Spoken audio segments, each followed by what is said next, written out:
नमस्कार दोस्तों, आपका स्वागत है इंडिया डेली दीप पर। मैं हूं सुशांत सुमन। आज हम बात करेंगे नेपाल की, जहां पिछले कुछ दिनों से हालात बहुत तनावपूर्ण रहे। सोशल मीडिया बैन से शुरू हुआ मामला अब बड़े राजनीतिक बदलाव तक पहुंच गया है। आइए जानते हैं पूरी कहानी। नेपाल में हाल में ही जो बड़ा आंदोलन शुरू हुआ, उसकी जड़ें बहुत गहरी है। सरकार ने अचानक फेसबुक, यूट्यूब और ट्विटर जैसी सोशल मीडिया प्लेटफॉर्म पर बैन लगा दिया। कहा गया कि यह कंपनी नेपाल में अपना दफ्तर नहीं खोल रही और देश के कानून नहीं मान रही। लेकिन असली समस्या सिर्फ यही नहीं थी। युवाओं के भीतर पहले से ही गुस्सा था।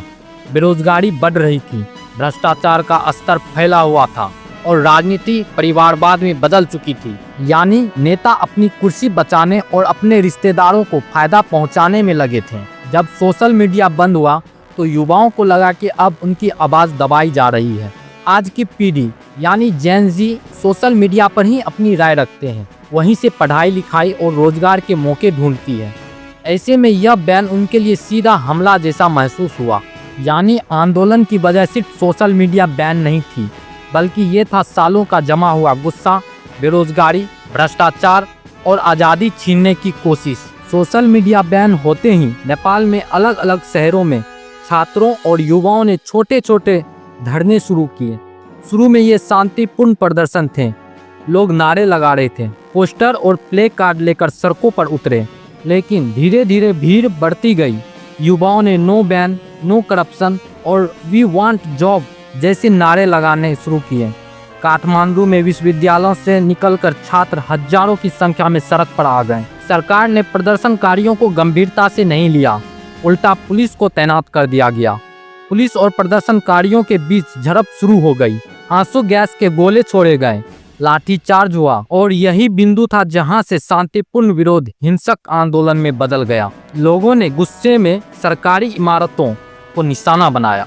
संसद भवन, प्रधानमंत्री आवास और पुलिस थानों पर भीड़ का हमला हुआ। कई जगह पर आगजनी हुई। आंदोलन की आग कुछ ही दिनों में पूरे नेपाल में फैल गई। जैसे जैसे आंदोलन तेज हुआ, हालात बिगड़ते गए।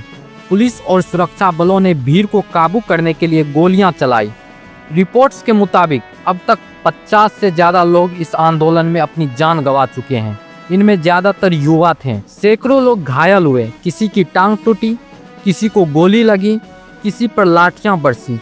अस्पतालों में भीड़ लग गई। कर्फ्यू लगा दिया गया, लेकिन फिर भी भीड़ सड़कों पर निकल आई। दुकानों, दफ्तरों और स्कूलों को बंद करना पड़ा। जरूरी सामान की सप्लाई रुक गई। न दवा ठीक से मिल रही थी, न पेट्रोल डीजल। आम लोग दहशत में जी रहे थे। एक तरफ बेरोजगारी और महंगाई की मार थी, दूसरी तरफ आंदोलन और हिंसा ने जिंदगी को ठप कर दिया। ये हालात नेपाल के इतिहास में सबसे बड़े संकट में गिने जा रहे हैं। हालात जब बेकाबू हो गए तो सरकार को पीछे हटना पड़ा। सबसे पहले सोशल मीडिया से बैन हटाया गया, लेकिन जनता का गुस्सा शांत नहीं हुआ। दबाव बढ़ता गया और आखिरकार प्रधानमंत्री केपी शर्मा ओली ने इस्तीफा दे दिया। संसद भंग कर दी गई और अंतरिम सरकार बनने की घोषणा हुई। इतिहास में पहली बार नेपाल को महिला प्रधानमंत्री मिली। उन्हें अंतरिम प्रधानमंत्री बनाया गया ताकि हालात संभाले जा सके और देश को अस्थिरता दी जा सके। साथ ही अगले आम चुनाव की तारीख भी तय की गई, 5 मार्च 2026। यानी अब नेपाल का भविष्य इस चुनाव पर टिका है। लेकिन सवाल ये है, क्या सिर्फ चुनाव करके युवाओं का गुस्सा शांत होगा या फिर असली मुद्दे भ्रष्टाचार, बेरोजगारी और पारदर्शिता पर सरकार को ठोस कदम उठाने होंगे? युवाओं का कहना है कि ये आंदोलन का शुरुआत है, असली लड़ाई अभी बाकी है। दोस्तों, नेपाल का आंदोलन सिर्फ मीडिया बैन का विरोध नहीं था। असल में ये युवाओं की आवाज़ थी, बेरोजगारी, भ्रष्टाचार और परिवारवाद के खिलाफ। इस आंदोलन ने साबित कर दिया कि आज की पीढ़ी चुप नहीं बैठने वाली। अगर उनकी आवाज़ दबाने की कोशिश होगी तो वो सड़कों पर उतरकर अपना हक मांगेंगे।